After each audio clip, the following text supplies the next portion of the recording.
Hey cherubs, it's Lily here, jumping in to do a reading for all signs. This one is, the intention with this one is just to help us on our own personal and collective trajectory of where we're all moving, where we're going, what might be coming up for us, what's for our highest good. Possibly blocks, stuff to do with healing that always comes up somewhere along the way. But yeah, as most of you or many of you will know, like we are in for big changes in this world in 2024. And a lot of that is coming through with Pluto moving into the sign of Aquarius and out of the sign of Capricorn. So the world as we know it, and possibly our lives as we know it as well, are going to be changed. It's this huge transformation. So yeah, I hope that this reading serves you. I've shuffled all the decks. And I'm just going to go through from Aries to Pisces and see what the messages come through. As always, we ask that the messages be from the highest light and for the highest good of everyone connecting with this reading whenever you are connecting with it. So let's just jump in. Aries, you've got the Five of Swords. Wow, what a card to start off with.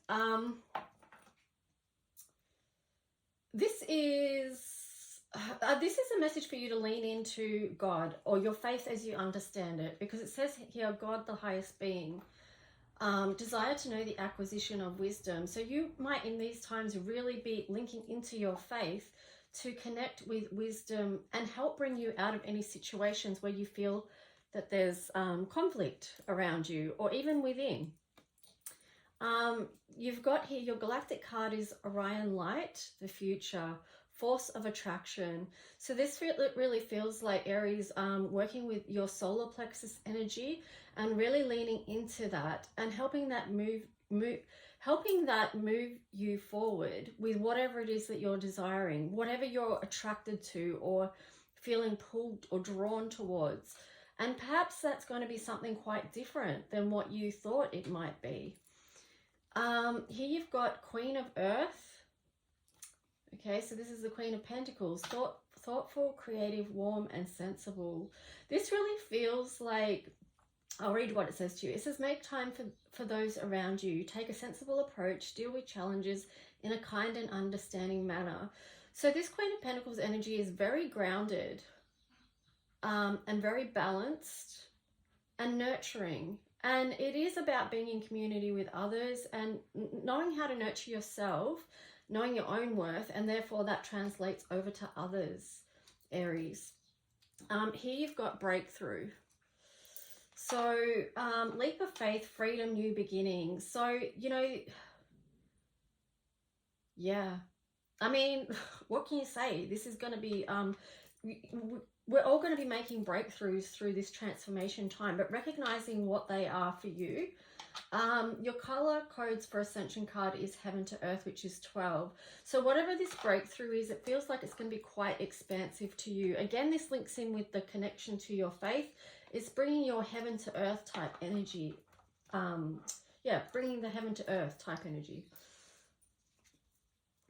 Also too, like it's 12 reduces to 3. So it's like nurturing in that. It sort of links also with the Queen of Earth here as well. Yeah, because what you're bringing in and drawing towards you is going to affect everyone in the collective as well.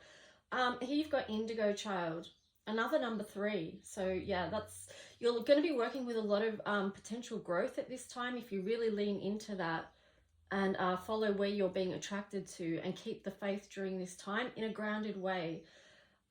Inspire, heart dialogue, action, passion, community. Wow. Yeah, Indigo Child. So, you know, that is really about bringing in the change. This does feel like, you know, this is feels like a lot of transformation with this purple energy here. You know, that does feel, yeah, like Pluto. And Indigo children have been, since coming onto this earth, a huge part of the change. They've been able to see the big picture. Big picture thinking is going to be helpful right now. Rather than getting caught up in day-to-day, you know, conflicts that may be playing out around you, Aries, it's like being able to see the bigger picture. Yeah, and sometimes, I don't know, I don't know whether it feels like you know, the you know, 11th, like 9th house, 11th house, 10th house, whatever, you know, those, I don't want to say higher houses, I don't mean higher houses, but the ones that are further along towards the end, is sometimes like they can see the bigger picture perhaps, you know, especially if you're thinking of like Pisces or Aquarius that sees way in the distance, even Sagittarius. But yeah, this is an opportunity for you to grow and expand your, you know, because Aries is often about self and coming into the world and being who you are here. But now this time of growth is expanding your horizons so you can see the bigger picture as well. Let me pull one more card for you, Aries. What's the final message for Aries, please? Whoa. Okay, you've got a couple of cards here. Let's see what they are. Many masks, the authentic self. Wow. So these times and this change is going to help you become more of your authentic self, become more of who you came here to be. And this is going to be a revelation to you because you've got unmarked trail as well. So it's just like you don't know the path before you, but it is going to make you step more fully into your authentic self. And don't freak out about not knowing the full path before you, because none of us do at this stage. We don't even know the ways that this world is going to change, how it's going to show up, what's going to be revealed to us. So anyway, there's a lot of opportunity and potential for you, Aries. Okay, so now we're going to move on to Taurus and see what the messages are for Taurus.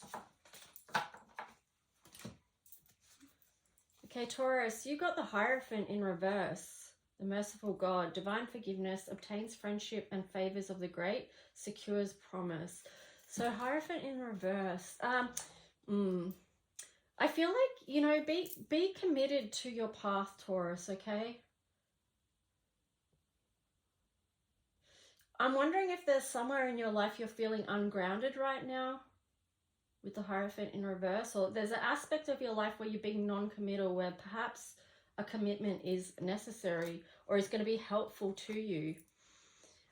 You've got saving humanity, Sirius, the past.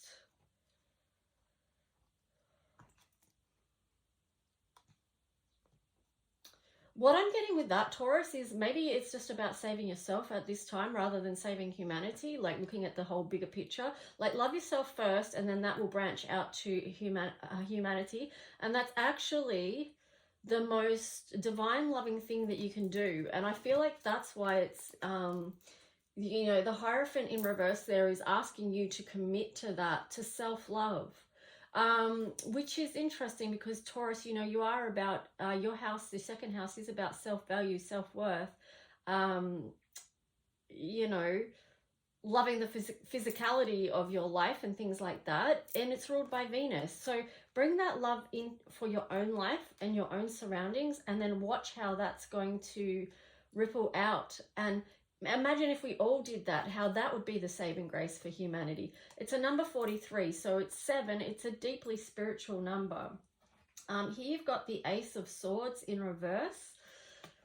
So I feel like you're blocked in some area with that in reverse. Like, be willing to let the divine truth come to you and speak to you about what it is that you need to know so that you can move forward, you know, without, be willing to see with the third eye portal here, vision, clairvoyance, clarity, confusion.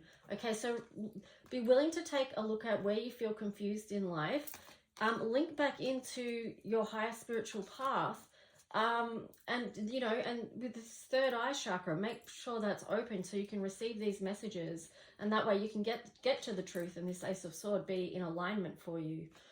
You know, and then ideas and inspiration can flow. Here you've got 22, forgiveness. So, yeah, maybe this is where you're feeling blocked in some areas. You know, if there's things held in the lower chakras that need forgiving, bring this soft, work with the higher heart chakra, so like the pink and the lilac, to bring love and forgiveness, to process whatever it is that you might be holding on to, so that you can build a firm foundation that is built on love, and not pain from unforgiveness, Taurus. Again, bring that divine love into your own heart, into your own self as well. Forgive yourself for not knowing things that you wish you might have known at the time, you know, or wishing you could have done things differently. Let that go. Be open to receive love, Taurus. Be open to receive love as much as you give love. Here you've got the Tree of Life, Circle of Life, Clear Energies, and Channel. So this is a number 10 here. So this is like opening up. When you go through this process, you can open up all aspects of your life to receive. Okay, this process comes first though. For those that resonate with that and need to do some of that work. And yeah, I mean, this one too links in with this Ace of Air, you know, clear energies, channel. Get into alignment so you can receive that. Here you've got contemplation, which is a beautiful energy. Take time. We're still in the energy of the new moon in Capricorn. So this is a beautiful time to just, you know, connect, hear, see, feel what it is that you need to know. Be strengthened for your next part of the step forward. If Capricorn, Pluto in Capricorn has given us anything, it's the determination to go the distance. You know, the willingness to do the hard things, the tough stuff, and to move through it. Okay, Taurus, let's see what extra message comes through from you, from Divine Spirit, that's going to support you. A tidy house. So, clarity and organization. So, let me see what was on the bottom as well. Oh, galactic mushroom. The divine matrix. Yeah, so again, linking in, getting into alignment. The 24 reduces to 6, which again is Venus, your ruling planet, bringing love back into your own heart with this forgiveness energy here. Tidy house, clarity and organization. So clearing out any clutter, whether it's in your physical house or your mind. And that's why I say, you know, take time for this contemplation to help you do that, to help you move through that process. Yeah, because that's going to help you link into the divine matrix. That is part of saving humanity, because as we tune in more and we raise our own frequency, we do our own healing work. That is how, that's our part of the thread that we add to the divine matrix. We're part of that. I'm not talking about the 3D matrix. We're talking about the divine connection that we all have and how we assist each other in holding on to humanity, you know, what makes us human, and knowing that that's not a bad thing, it's a beautiful thing. All right, Taurus, that's your reading. I hope that it served you in some way and helped. Okay, so we're up to Gemini.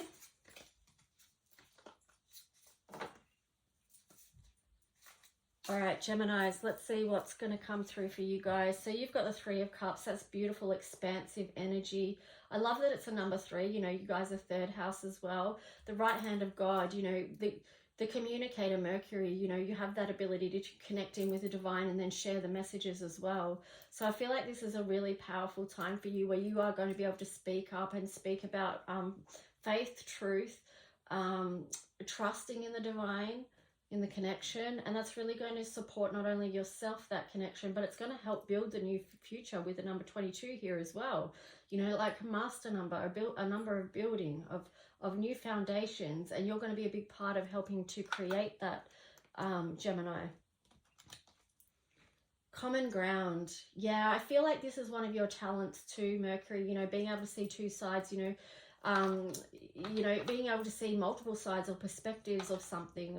And, you know, that's where you can, like, in communication with others, this 3 of Cups, where we are joining with others in, you know, celebration or joyful living or something like that. You know, it's like finding the common ground with each other.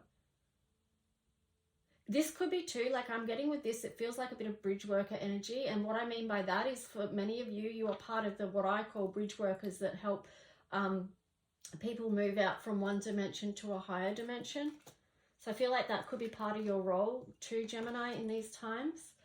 Here you've got release, number 13, but it was in reverse. So be willing to let go of things that need to be let go of in this time. Okay, you know, this end of Capricorn energy is so powerful for us. What are we leaving behind? What are we letting go of? You know, Capricorn is about a lot of top-down rules, structures, you know, restrictions. It's much more than that as well, of course.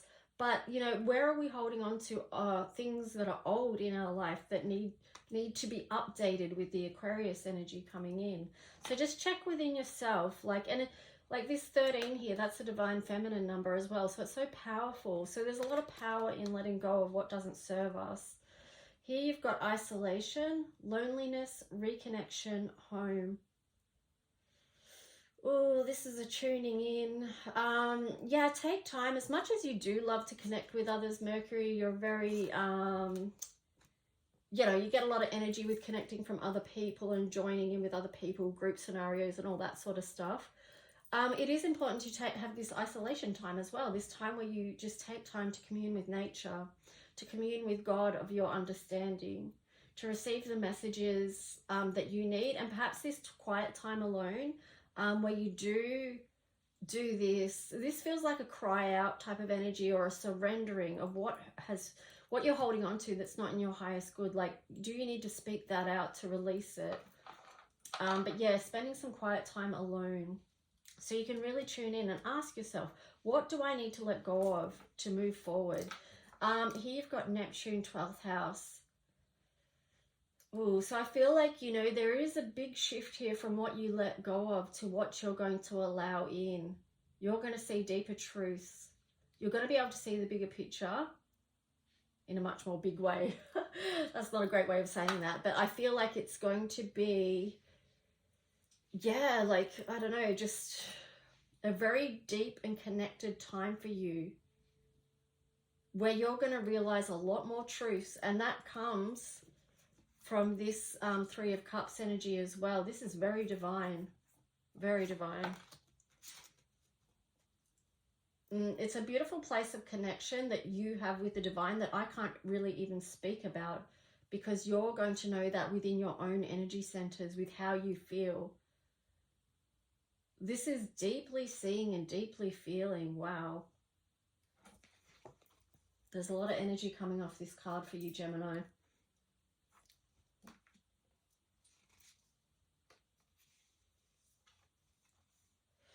Here you've got travel, inner and outer journeys, believe in yourself, big shifts. Yeah, so like I said, there is big shifts coming for you, and with this 12th house there as well. Things are really going to start to come together for you, it feels like. And perhaps this travel is also too about this 3 of Cups and connecting with others. You're going to maybe move with people that share a common belief with you at this time. But perhaps there is some things you need to release to make that happen, Gemini. Believe in yourself and who you are, where you've been and where you're going. Okay, so here you've got be gentle with yourself. So, you know, that might tie in with this isolation card as well. This is a number 33, so that's a, you know, divine, beautiful divine love and magic number. But it's like, yeah, that's, you know, Venus as well. So it's like bringing that love into you while you are going through all these changes, and while you are giving and connecting with so much energy with others around you. Like, be gentle with yourself. Don't put harsh expectations on yourself, but just one step at a time. Because with a lot of this too, there's going to need to be integration time is what I'm getting for you, Gemini. So integrating what it is, what are the messages you are receiving with your connection to the divine. Here you've got jeweled web connectivity. I feel like because this came out in reverse, you don't want to miss the opportunity to connect with others. And it was interesting because that was on isolation. So don't find yourself in a place where you are completely isolating yourself from others and missing out on this beautiful jeweled web of connectivity where your light is needed. And then on the bottom, it had straddling worlds, wandering between realms. I feel like this ties in with the 12th house as well, because it's like, don't get lost in, because I think it was you I said about being a bridge worker, wasn't it? I can't remember if it was you or the other sign now. But anyway, like if you find that you are someone that goes through you know, moves through different dimensions and is aware of different realms and such, you know, don't get lost in it with this 12th house here. Don't go take a deep dive so deep that you can't come back out and share the knowledge and wisdom that you have. Yeah, I say that just because that was in reverse. Yeah, so keep it balanced. Keep it balanced, that whole thing. All right, Gemini, that's yours. I hope it served you and resonated on some level. Now we're going to move to the sign of Cancer.